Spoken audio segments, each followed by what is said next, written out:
In this lesson, we'll make a cost schedule for the exterior and curtain wall system. So let's get to work.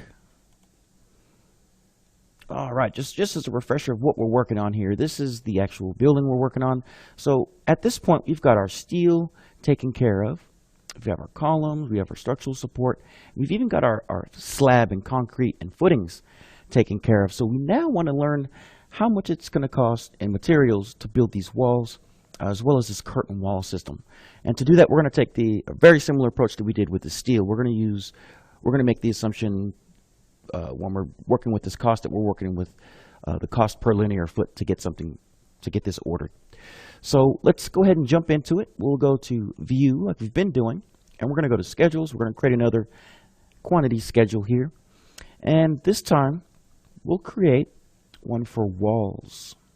So you see we have a walls section here. I'm going to select that. And now we'll go ahead and add some parameters to this.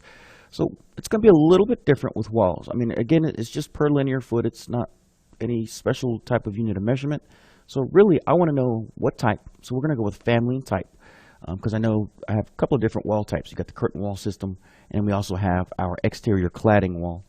So we'll go with family and type. It's good to know that. I definitely want to know the cost associated with those. And now we're going to create our own, and we need to know the length. The length is going to be really important.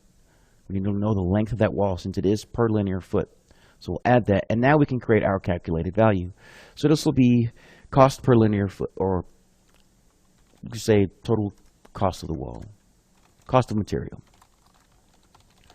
All right, so now I'm going to go to my formulas again. We're going to pick out some elements from our schedule field. So we definitely need to know the length, and we're going to multiply that times cost with a capital C, divided by 1 foot to get it to cost per linear foot. Perfect. All right, so I think we're in good shape here. So let's make sure we have the right order for our fields. I want to know the type. Let's move this length up. I want to know the type, how long it is, how much it costs per linear foot, and then I want to know the entire cost of materials. So this is a really nice order. So perfect. Now all I need to do is plug in my info. So you see it's broken down here. We have our basic walls. We probably have 8 walls here. So we have 2, 4, 6, 8 walls, which are generic masonry walls that we have here. And they have their dimensions, which will be how we price these walls. We also have our curtain wall system on the same schedule. So I usually keep those two together. So now we can type in the costs associated with those two. So with the wall, I want to make the assumption that to order the materials for this wall is going to cost me roughly $50 per linear foot for the materials. So when I type that in, I'll click OK, and I've got my pricing in here. Now for the curtain wall system, it might be a little bit different. There's going to be some ordering of glass. Depending on your design, that might be custom glass. It might need to be cut on site to fit. And you know that the mullions are going to have to be cut on site as well. So the costs associated with installing glass and glass framing could be a little bit higher than working with your traditional walls here. So we'll double that price, and we'll say $100. Say OK. And now that we have everything in place here, let's go ahead and format it just how we've been doing. So let's add a grand totals here. So we'll go to sorting, grand totals. We'll keep this here how it is. I'm going to go to format, and we are going to adjust our cost here, and we're going to field format that one. Again, get rid of the defaults. We're working with currency. We want 2 decimal places, and again, a $sign. And let's go to cost. I'll keep the cost how it is. So I'm happy with where we're at. Awesome. Let me scroll down and make sure my grand total is popping up. So now we need to allow the cost of material to create a grand total. So we'll come to sorting and format. Actually, we'll go to fields, cost of material, calculate totals here on bottom. Click OK. And now we have how much it's going to cost us to build our wall and curtain wall system. So let's finish this one out as well. Again, we're trying to stay consistent because when we put this all together for a presentation, you want it to look good.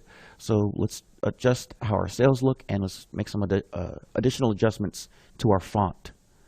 So we'll go in here, we'll change this to orange. We'll change that font to a bold font. And just a bit larger. Sticking with the consistent dimensions I've been using. All right, change the shading in these cells as well. And we'll change that font to bold to make it easier to read. All right, so we've now created a schedule with the cost associated with our walls. Now, I didn't go over this in the other lessons, but now's a really good time to show you a really neat thing about working with these schedules. So you understand how the parametric relationship works in Revit. If I wanted to, I really wouldn't recommend doing this because I really don't set up my schedules until I have everything in place. But occasionally things happen in the design process. So one thing Revit allows you to do within your schedule is I can go in here and I can change, let's say, a family type. For instance, this wall here, this 29-foot wall. From this drop down, I can come in here and I can select a different wall. So let's say there were some changes in the design process. The client may wanted a different style wall on one facade. I can come in here and I can make that change and we'll update in my model. So right now we have just a generic all the way around, but let's say he wanted to have one with maybe stucco on one side. I can click that and that's automatically going to update that in my model here. So I can come down here and we can go to our traditional or our 3D view, and I'm going to add some color to this so we can see what's going on here. And you can see wherever that wall is, we made that change. So we got a basic wall there. There it is. That change we made has been reflected within our model. So that is a really neat tool for me, and it really helps because, you know, a lot of times when you're doing construction, changes happen. People can change their mind. This is a good way of making those changes reflected without having to go back to the drawing board, so to speak, or make huge changes. It's just a couple of clicks and I can make that change. So I'm going to get out of this view and we'll jump back to our sheet that we just created, and I really don't want to have that what we just made. So we'll go to floor, column, foundation, framing, and wall schedule. So I'm just going to revert this back to what it was before, just a basic generic wall here. Let me see. We'll look off for this type. Generic 12-inch masonry. So again, in this drop down, I'm going to go look for generic 12-inch masonry. Bingo. And that change will automatically be reflected. So we've now created a cost schedule for our walls and curtain wall system. Now let's take the same approach in the next lesson with our windows and doors.